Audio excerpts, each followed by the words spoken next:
What if I told you there was once a king so physically deformed that his own people believed he was cursed by Thedevil himself? Meet Charles II of Spain, a monarch whose appearance was so shocking that even his royal court whispered he must be bewitched. They called him El Asado, the bewitched one. But here's the thing: Charles wasn't cursed by supernatural forces. He was cursed by something far more sinister: his own royal bloodline. This is the story of how the most powerful dynasty in Europe he destroyed itself from within, creating a king so deformed that when he finalityed his autopsy revealed horrors that seemed to confirm every supernatural fear his subjects had whispered about for decades. And if you're ready to devango more shocking historical secrets that textbooks won't tell you, hit that subscribe button, because we're just getting started with the disturbing truth behind royal power, one that jaw that couldn't close when foreign ambassadors first met Charles II. Many couldn't hide their shock. Here was the king of the most powerful empire on earth, and he couldn't even close his mouth. His jaw protruded so far forward that his lips couldn't meet, leaving his mouth hanging open like a broken door. This wasn't some accident of birth, but inevitable result of 2 centuries of the Habsburg family's darkest obsession. They called it keeping the bloodline pure, but what they were really doing was playing genetic Russian roulette with their own descendants. The Habsburgs had a simple rule: marry family, keep power. Concentrated cousins married cousins, uncles married nieces, and sometimes the family connections got so twisted that a single person could be their own cousin multiple times over. His parents, they were uncle and niece. His grandparents on both sides, also unclean niece, go back far enough, and you'll find that Charles had the genetic diversity of someone whose family had been isolated on a desert island for generations. The result was what doctors call mandibular prognosim, but everyone else called the Habsburg jaw. Charles' lower jaw stuck out so dramatically that when he closed his mouth there was still a gap you could slide a coin through. His teeth didn't line up at all. The top row sat completely behind the bottom row, making chewing impossible. But here's where it gets truly disturbing: every meal became a humiliating ordeal. Palace kitchens had to prepare his food like baby mush, everything pureed, mashed, or liquid. Even then, eating was a messy, laborious process. Soup would leak from the corners of his mouth. Solid food would just fall out. Royal dinners, which should have been displays of majesty and power, became grotesque spectacles where his servants constantly dabbed saliva from their king's chin. The worst part: his speech was almost unintelligible. Some jaw deformity that made eating impossible turned every royal proclamation into a struggle. Foreign diplomats needed interpreters, not because of language barriers, but because they literally couldn't understand what Spanish king was trying to say. His words came out as wet, slurred mumbles that even his own courtiers had trouble deciphering. Palace records show that Charles's own mother, Queen Mariana, wrote letters describing her terror that her son might choke to death on his own tongue during sleep. The most powerful ruler in Europe was considered a choking hazard, and the truly horrific part: the Habsburgs knew their marriages were producing increasingly deformed children, but they kept going anyway. Power was more important than the physical agony of their offspring. By the time Charles was born, he was essentially a living experiment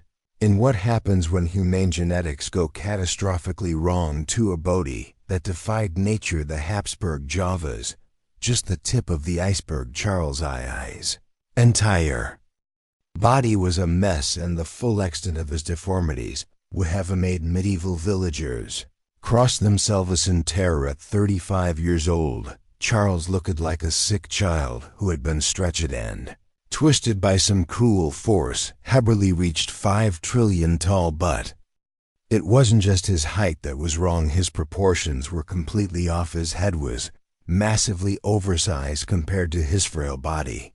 Bobbing around on a neck so weak it could barely support the weight. His limbs were stick-thin and appeared almost skeletal, while his torso wassedly compressed and hunched.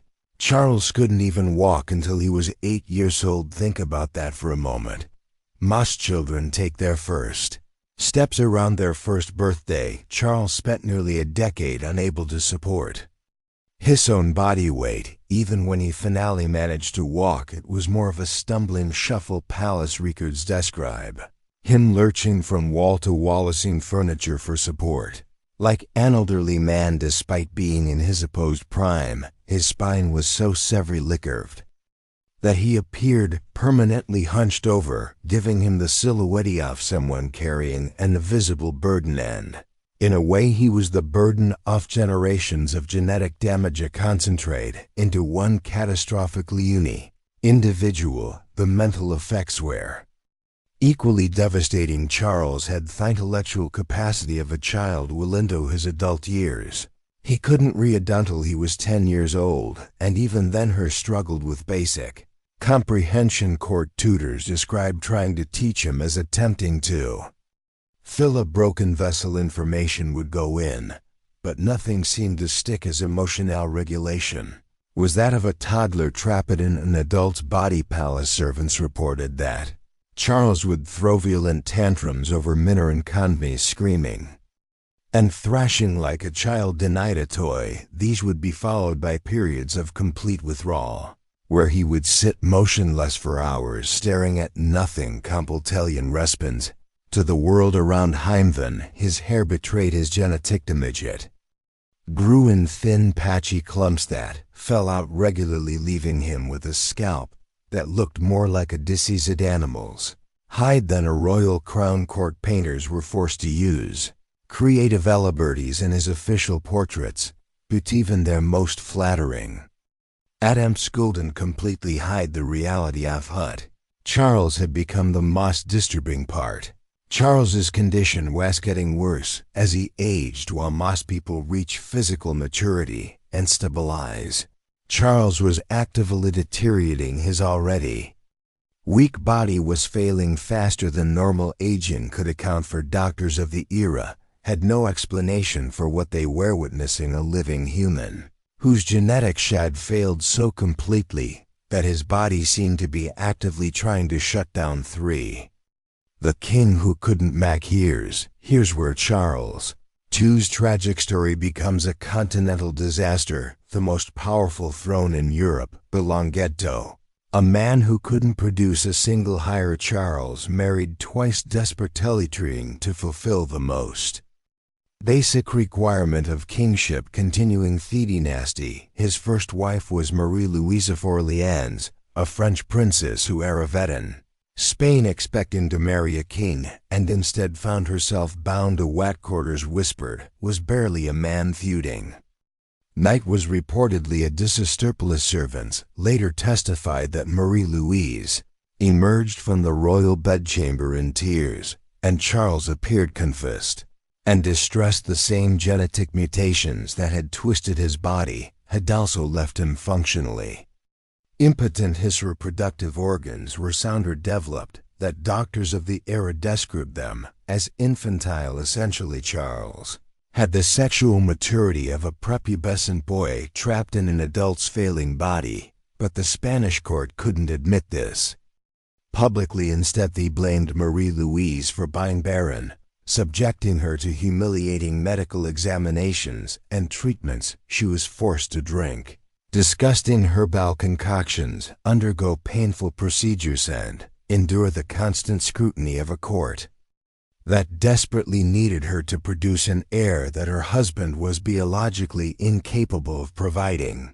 The psychological toll was devastating. Marie-Louise, once described as vivacious and intelligent, became withdrawn and depressed. She spent her days in prayer, begging God for a miracle that would never come. Some historians suggest she may have been slowly poisoned by Thestra's treatments and fertility medicines forced upon her when Marie-Louise died mysteriously at age 26. Charles was quickly remarried To Maria Anna of Neuburg, the second wedding was an even more desperate affair by this point. Charles was in his 30s, and his physical condition had deteriorated further. Maria Anna later wrote private letters describing her horror at her husband's appearance and her growing realization that producing an heir was impossible. The court tried everything. They brought in the best doctors from across Europe, consulted in science fertility texts, and even attempted magical remedies. Charles was subjected to humiliating examinations where physicians prodded and measured his genitals, trying to find some way to make them functional. Nothing worked, because the problem wasn't medical. Meanwhile, the rest of Europe was watching and waiting. Everyone knew that when Charles died without an heir, the Spanish throne would be up for grabs, and every major power had claims they were prepared to enforce with armies. The War of Spanish Succession was already brewing in diplomatic circles, just waiting for Charles's inevitable death.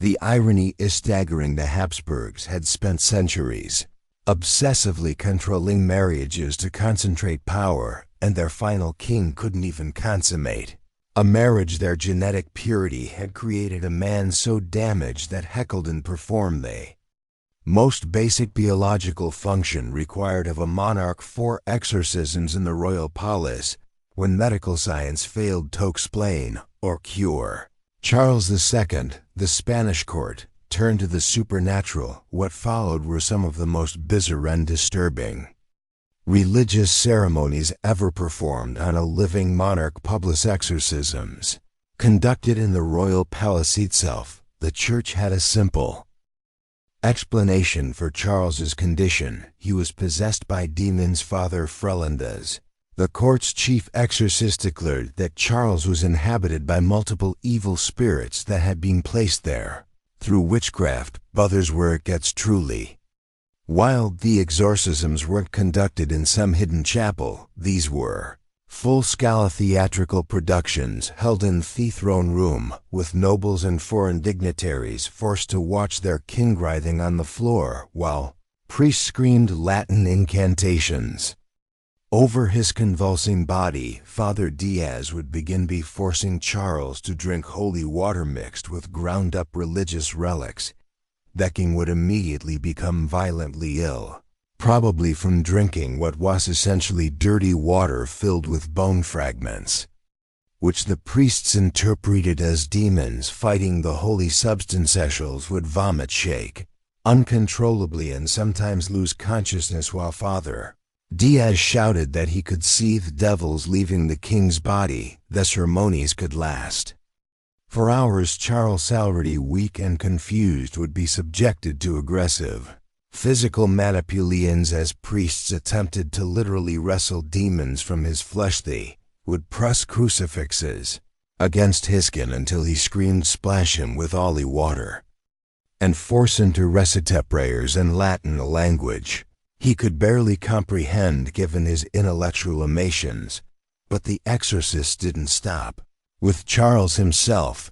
They became convinced that the entire royal palace was cursed, leading to one of the most bizarre episodes in royal history. In 1698, Father Diaz ordered a systematic purification of the palace that resembled something between spring cleaning and supernatural warfare. Servants were ordered to collect every item that might be contaminated by witchcraft. This included personal belongings of previous queens, gifts from foreign courts, and even pieces of furniture. These objects were carried to the palace courtyard and burned in massive bonfires while priests chanted exorcism prayers. The most disturbing part was that Charles seemed to believe it was working. His limited mental capacity made him susceptible to suggestion, and when priests told him demons were being expelled, he would experience temporary relief from his constant physical pain. This created a horrific cycle where Charles would beg for more exorcisms whenever his symptoms worsened. The exorcisms reached their peak in 1699 when Father Diaz claimed he had successfully identified and expelled 47 different demons from Charles's body. Each demon supposedly had a specific name and had been responsible for different aspects of Charles's condition. King was so exhausted by this marathon spiritual assault that he collapsed and didn't speak for 3 days. The tragic reality was that while Charles was being subjected to medieval torture, disguised as spiritual healing, was also deteriorating rapidly from actual medical conditions that 17th century science couldn't understand. Vivid autopsy that shocked Europe when Charles II finally died in 1700 at age 38. The Spanish court faced a moment of terrible truth. They had spent decades claiming their king was cursed by supernatural forces, but now they needed to know what had actually been inside death body of the man they called El Hichuat. The royal physicians discovered Charles's autopsy was so shocking that the official report was initially suppressed, deemed too disturbing for public consumption, but the details eventually leaked out, and they painted a picture of internal horror that seemed to confirm every supernatural fear his subjects had whispered about for decades. Geronimo de la Fuenteperola, the royal physician who conducted the examination, wrote what became one of the most horrifying medical documents in European history. According to his report, Charles's body was more like that of a monster than a man, containing organs so malformed and diseased that it seemed impossible he had lived as long as headed. Let's start with his heart. Dr. Paula described it as no larger than a walnut, shriveled and blackened like a piece of burned meat. A normal adult heart weighs about 300 g. Charles's heart appeared to weigh less than 50. It was so small and damaged that physicians marveled he had been able to circulate blood at all. His lungs were described as corroded and gangrenous, filled with fluid and what appeared to be rotting tissue. The smell emanating from his chest cavity was reportedly so foul that several assistants fled the room, but the most disturbing discoveries were in his abdomen. Charles's intestines were described as putrefied and gangrenous, intentionally rotting inside his body. Reproductive organs that had caused so much political turmoil were revealed to be catastrophically underdeveloped. Most shocking of all was what they found in his skull. When physicians opened Charles's head, they discovered that his brain was surrounded by an abnormal amount of fluid, what we now know as hydrophilus. His brain tissue itself appeared damaged and discolored, which explained his intellectual dysocial and erratic behavior. Tripoli concluded his report with a statement that sent shockwaves through European courts. It is a miracle this body sustained life for so long as it contained not a single healthy organ. The autopsy findings were so extreme that they actually reinforced supernatural beliefs rather than dispelling them. How could someone survive with organs this damaged? Unless dark forces were involved. The medical evidence seemed to prove that Charles truly had been cursed, just not in the way anyone expected. What makes this even more chilling is that Charles had lived 38 years with these internal horrors. Every day of his reign had been slowly dying from the inside out. His body, a collection of failing systems held together by sheer biological stubbornness. Charles II died without an heir, and just as predicted, Europe exploded into the War of Spanish Succession, a continental bloodbath that lasted over a decade and killed hundreds of thousands. The Habsburg obsession with genetic purity didn't just destroy one man, it triggered one of the deadliest conflicts in European history. The Tradizione is perfect, a dynasty that spent centuries concentrating power through inbreeding, ultimately lost everything because their final king couldn't even perform the basic biological function required To continue their line, Charles II became living proof that sometimes the greatest enemy of absolute power isn't revolution or invasion, it's biology itself.